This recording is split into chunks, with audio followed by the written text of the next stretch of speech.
talk about reducing pain through physical therapy. We all want to minimize pain, and we're concerned sometimes about taking too much medication. So this evening, we're going to talk about and learn a little bit about how exercise, manipulation, and massage can help produce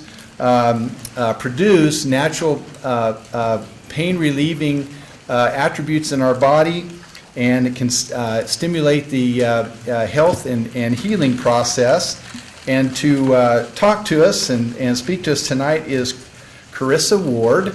Carissa is one of our outpatient physical therapists here at Hutchinson Regional.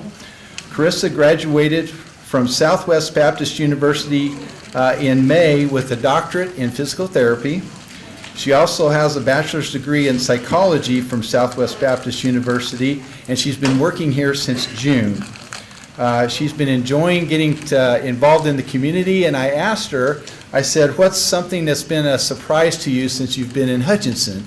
And she quickly said it's been how welcoming everybody has been in the community and at the hospital and the patients that she's come to know. And I said, well, tell me one other thing. What have you enjoyed getting involved in or doing since you've been in Hutchinson? And she said she has really enjoyed the downtown area and the restaurants and different things to do downtown. So I think she's someone that has really been interested in getting involved in our community, is relatively new to our organization. She's excited about talking to you tonight. So would you help me give Carissa a warm Hutchinson welcome?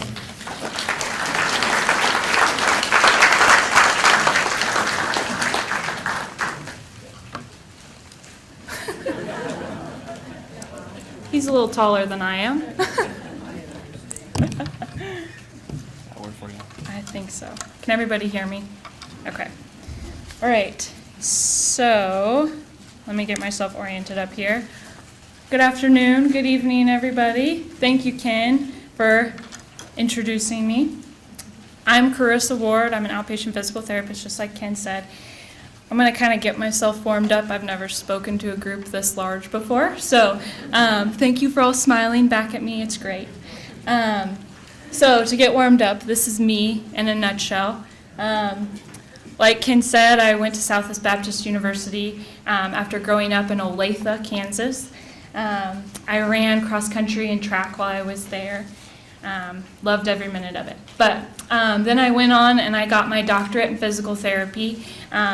That's us in the funny hats on the bottom. And I met a lot of great people there, including my husband. We got married at the end of May, so we've been together a whole 5 months. And we live here in Hutch with that handsome hound on the left. That's Hunter. He's our baby for right now. So what we're talking about today is pain, mostly.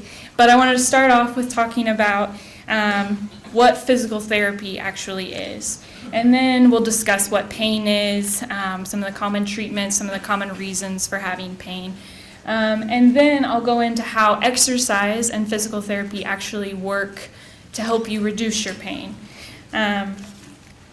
So to start with, what's physical therapy? Well, according to the APTA, physical therapists are highly educated and licensed professionals who specialize in reducing pain and increasing mobility. So we really work to try and educate our patients on how to prevent and manage their conditions specifically so that the results will be long-lasting and you can be in charge of your life after that, really. We achieve these things by creating individual plans and goals for each patient after thoroughly evaluating a patient. So once you're referred to us, we take what the doctor has sent us and what you tell us, and we make a plan specifically for you. We do work with all ages and stages in many different settings. You can find a physical therapist that will come to your home or even to your work. We have physical therapists in the hospital and then also in outpatient services as well. So we'll get right into it. Pain. I'm going to start off with some stats about pain, some things people don't even realize. Pain affects more Americans than diabetes, heart disease, and cancer combined. That's more than 1.5 billion people worldwide that deal with pain. The most common reason to access healthcare is pain. The annual cost is between $560 and $635 billion. 1 out of 4 Americans have experienced pain that lasts longer than 24 hours. That's greater than 26 million Americans between the ages of 20 and 64 that experience frequent back pain even. Chronic pain is the most common cause for long-term disability. However, 28% of adults with low back pain report limited activity throughout their day. That's compared to 10% of adults who do not have low back pain. So if you have pain, that leads to worse physical health. Another fact is just that there are differences between pain perceptions between genders. So women tend to be a little more emotional, and we tend to feel pain differently than men do. And so there are different ways that we can treat pain depending on male or female. So, what is pain? Mostly, I don't expect you to read the words on that picture. Mostly, I just wanted you to see what I'm talking about. So, pain is a sensory experience.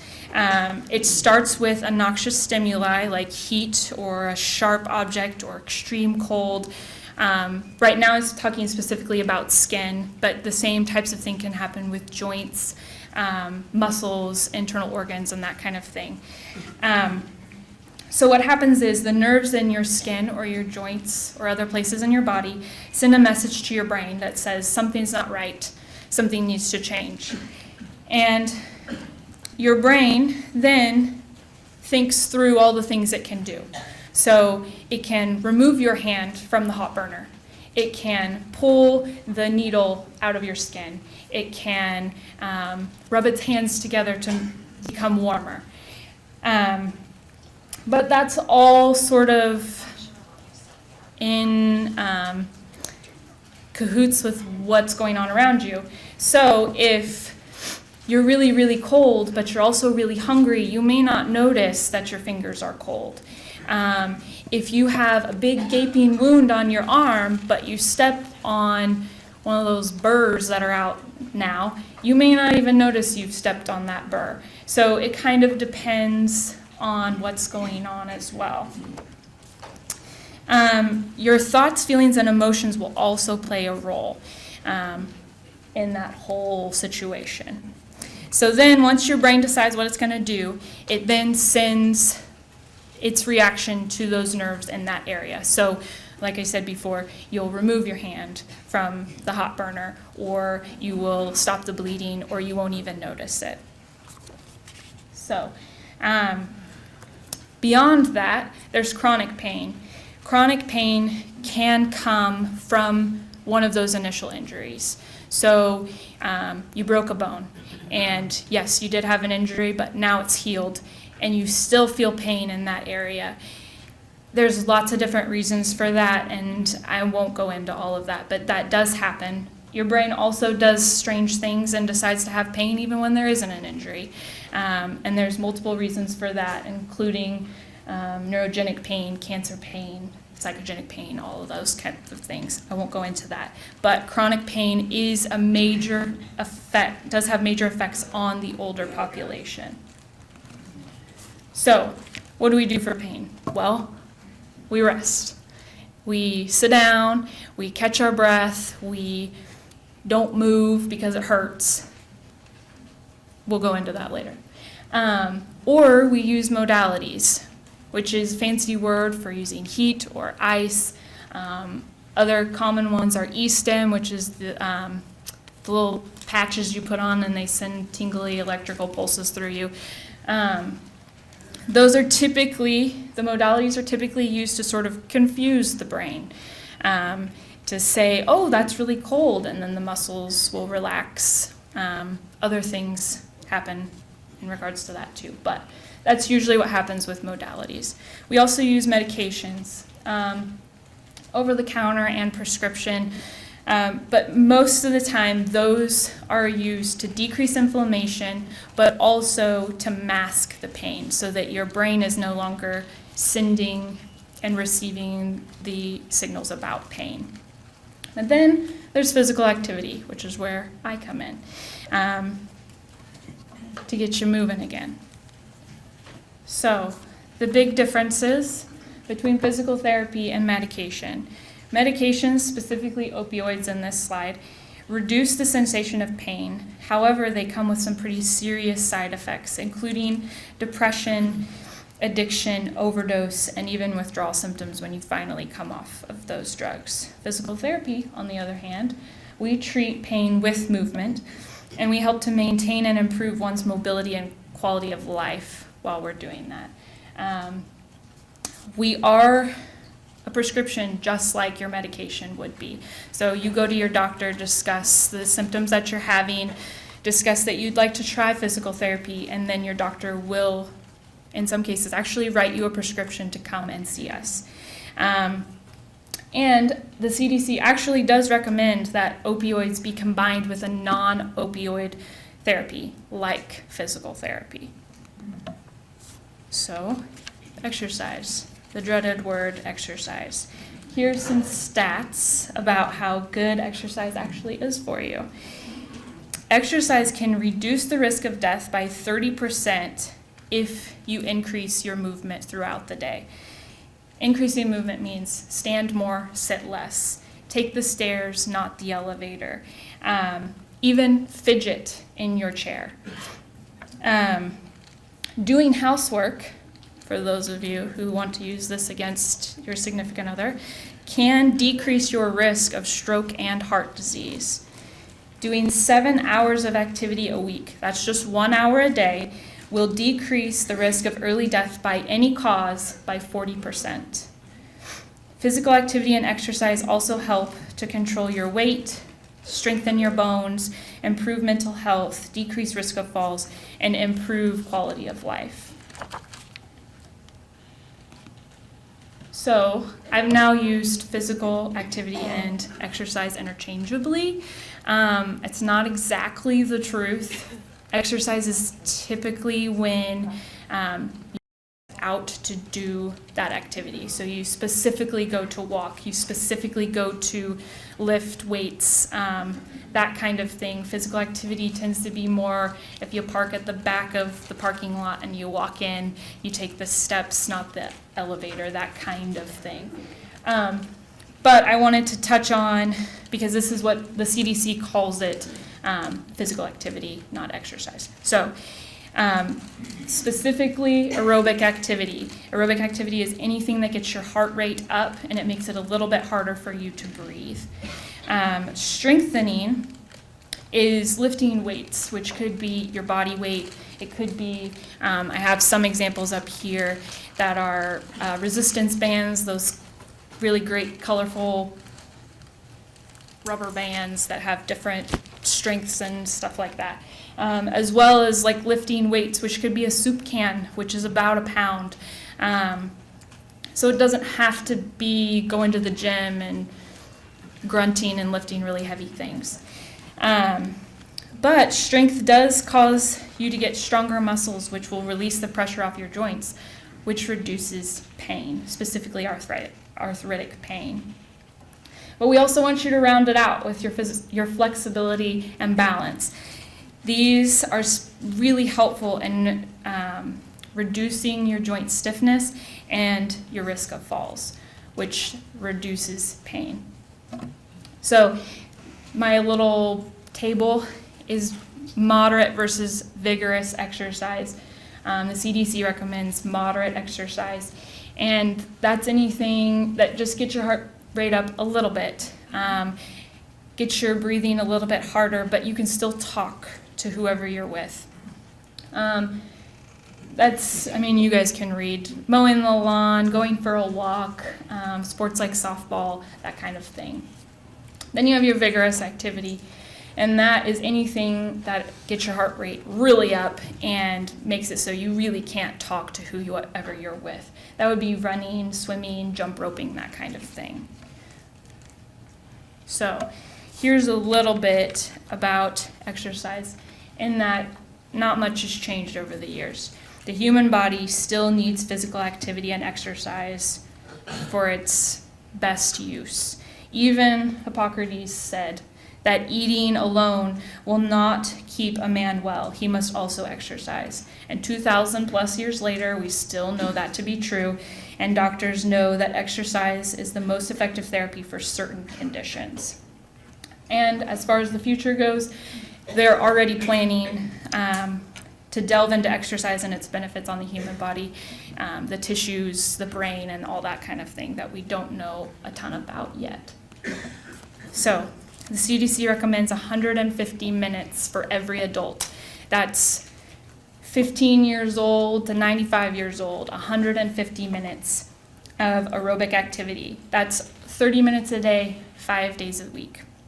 In addition, they want all of us to be getting 2 days of strength training. Like I said, that can be body weight, that can be these resistance bands, that kind of thing. However, only half of adults are getting the aerobic activity that they're supposed to be getting, and only 20 are getting the strength training they should be. This goes down even more if you're over the age of 75. Only 28% of people over 75 are getting the 150 minutes of aerobic activity, and even less, only 8% are getting the strength training they need. The CDC recommends these times because they know that increased mobility and activity will decrease pain, especially in those who have arthritis. The CDC also reports that the health benefits of physical activity far outweigh the risks of injury. So it's really important that you guys speak to your doctors about if you're healthy enough to start exercising. I'm going to go into a little bit of research. Hopefully you guys know the places I'm bringing my research from, NPR. On September 26th, they had an article about how walking decreases loss of mobility. Bradley Cardinal, he's a professor of kinesiology, noted that physical activity is the secret ingredient to successful aging. It was also noted that exercise improves memory and reverses muscle loss, along with decreased risk of heart disease, diabetes, certain types of cancer, depression, cognitive impairment, and functional decline. The article that they were focusing on is called Effect of Structured Physical Activity on Prevention of Major Mobility Disability in Older Adults. I'll summarize that for you. Basically, they found out that increased physical activity causes increased functional mobility, meaning the ability for you to walk, do your household chores, that kind of thing, which would then decrease your disability. Therefore, prescribing exercise may be just as important as prescribing medication for those with pain. Next is Time magazine. They also recently did an article on the new science of exercise, where Mandy Oaklander discussed the newest research on the benefits of exercise. She states that if there were a drug that could do for human health everything exercise can, it would likely be the most valuable pharmaceutical ever developed. The benefits she's referring to are slower aging, better mood, decreased chronic pain, better vision. The benefits also include prevention and delay of Alzheimer's, which goes back to what NPR was talking about with the improved cognitive ability. In contrast, a lack of physical activity can cause increased arthritis symptoms, increased low back pain, depression, anxiety, a sallow complexion, and increased risk of death by any cause. As you can see on the bottom, physical activity can increase your life expectancy by 5 years. So, what does that have to do with physical therapy? Well, you now know what physical activity can do for you. So here's what physical therapists can do for you. We make individualized treatment plans for all of our patients after a thorough eval. Typically, we will increase strength and activity tolerance, meaning your ability to do activity for an extended period of time in order to decrease your pain. And the functional mobility will then increase because you're stronger, you have better endurance, and you don't have as much pain. But again, that's all tailored to each individual. So you would have to come in. I can't just come up with something because I saw you on the street. So we may also utilize some manual therapy, which includes massage, manual stretching, joint mobilizations, and many other things that we have in our tool belt. We may also supplement with some heat, some cold, some e-stim, and other modalities in order to help you combat your pain when you first come to see us. So, what if you don't need a physical therapist right now, but you would like to be proactive about your pain? Well, here are my few rules. Start low, go slow. So, you will have good days and bad days. There will be days that you don't want to get out of bed and days that you think you can run a marathon, and that's great. We just want you to modify accordingly. Make sure that you change your routine to accommodate these things. Make sure that you talk to your physician before you start to make sure that you're starting in the right place. Second, stay active. Do at least 10 minutes of activity at a time. The CDC recommends 150, but something is better than nothing. So start with your 10 and then progress from there. Physical activity can be almost anything. So remember that if you just park a little further away at Dillon's than you normally do, that's an improvement. If you take those heavy groceries and you carry them one by one into the house instead of calling somebody else to do it for you, that's an improvement. Playing with the grandkids, that's an improvement. Okay, so any of that counts. Third, pain is normal, especially if you've been fairly sedentary, fairly inactive for a while. You can expect some joint swelling and stiffness to occur for 6 to 8 weeks after you begin an exercise regimen. So keep at it. Remember, there'll be good days and bad days. Just accommodate for that. However, if it does get out of control, the pain never stops. You will need to go see your doctor for help with that. And last, don't forget the strength training. It's really important. We want you stronger. It helps with your bone density, and increased strength equals decreased pain. So, yes?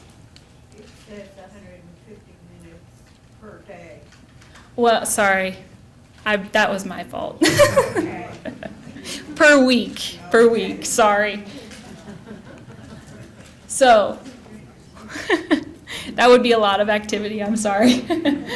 So, the best exercise does not require a gym. It's free. Just in case you're wondering, you can come to the hospital and do it in the tunnel. It's been really nice outside. Get out and enjoy the weather while it's nice. Walking is huge. It's so good for everybody that can attempt walking, okay? So the next part I gave you a handout for. We'll just go through probably the first 5 exercises, and then if you have questions about it, you can ask me, because I think the first 5 you can do sitting in your chair. So we'll start with ankle pumps. Tapping your toes to good music.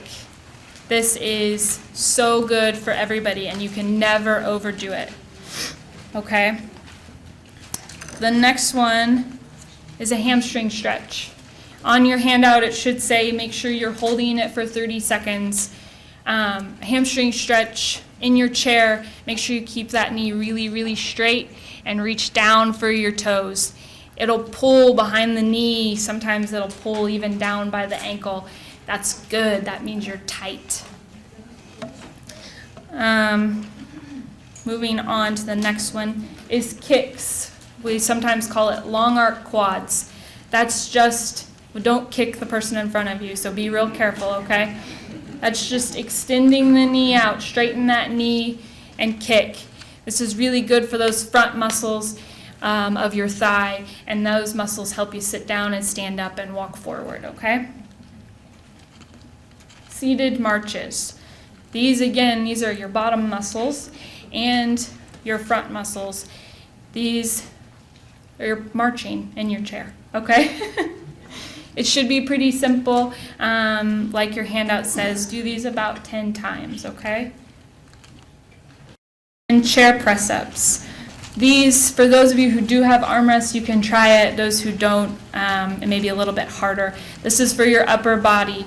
It's progressing towards doing a squat. So you just push up with your arms and your legs to get your bottom out of that chair. And that's it. You don't have to stand all the way up. You just give a little lift.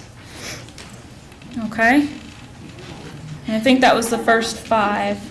So next would be squats. I have her in front of a chair. I would recommend everyone do it in front of a chair so you do it correctly. Get that bottom out. Don't let it come up underneath you. Her arms are out. You can hold on to a counter or to a chair or anything like that. Runner stretch, that's a little further down. That's when you're standing up. You can use your chair to stick that heel out, press it towards the ground. You'll get a stretch a little lower on the leg. Heel raises, just like it looks, just bringing those heels off the ground. And 3-way hips, this is for your bottom and your hips. These get weak the older we get and the more we sit. So here's our team. The top 2 of us, Mike and I, we are the outpatient physical therapists. If you came off the street, you would see one of us. The 2 underneath us, Tracy and Steve, they're our inpatient therapists. If you're put in the hospital for any reason, you'll probably see one of them. The 2 ladies on the bottom, Haley and April, they're our PTAs. They assist the physical therapists in any way we need. So they may do a treatment with you, an inpatient or an outpatient. They're extremely qualified and they follow anything that we tell them to do, so they know what they're doing.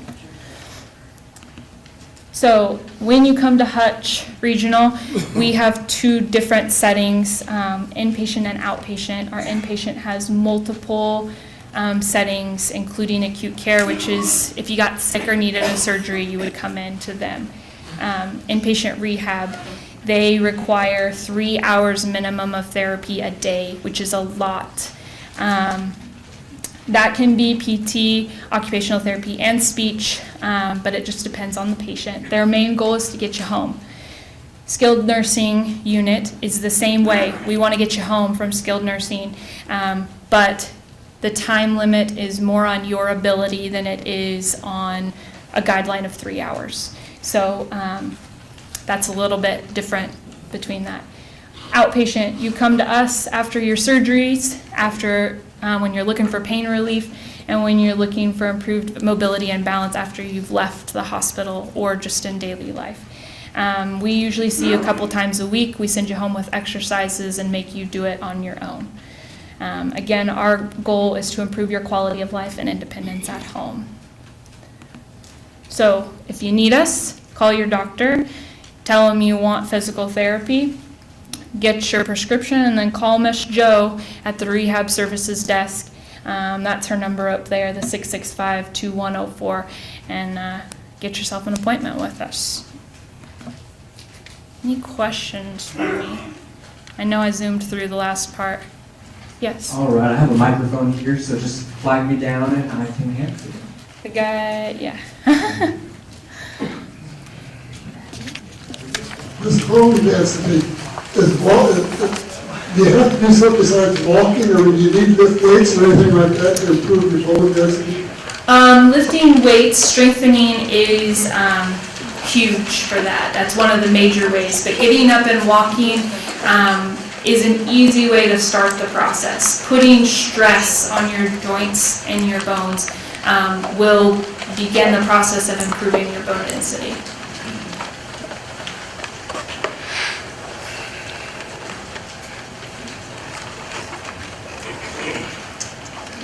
Would the therapy for fibromyalgia be the same as what you've just gone over, or would there be different aspects of that? A lot of it is the same. Fibromyalgia is brain to nerves, and so we do, research has proven that exercise is a big deal for fibromyalgia. The more active we can keep you, the less pain you have. So yes. I know, that's the problem. Do we have any more questions? All right, if you have any more personal questions, feel free to come up and see Carissa here. She can help you out. I did want to make just a couple more announcements. As Ken Johnson, our CEO, mentioned earlier, we do have an open house on November 2nd from 3 to 6:30 over at Chalmers Cancer Center. That is just west of the hospital.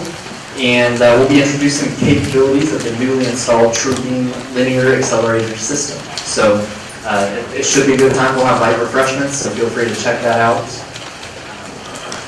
We also have our Fall Festival Craft Fair coming up on Friday, November 4th. That will be 7:30 to 3 o'clock right here in the pavilion.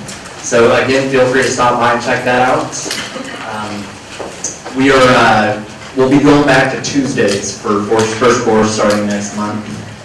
We had it booked here tomorrow, so we had to move it back. Anyways, it's going to be Dr. Kramer. He's a podiatrist, and he'll be discussing wound care and foot health. So that'll be a good one. And we'll have the PowerPoint as well as the video on the website here by the end of the week. So, if you need the number or any of the information she shared, feel free to look at that and let your friends know who missed out. So let's give Chris another round of applause.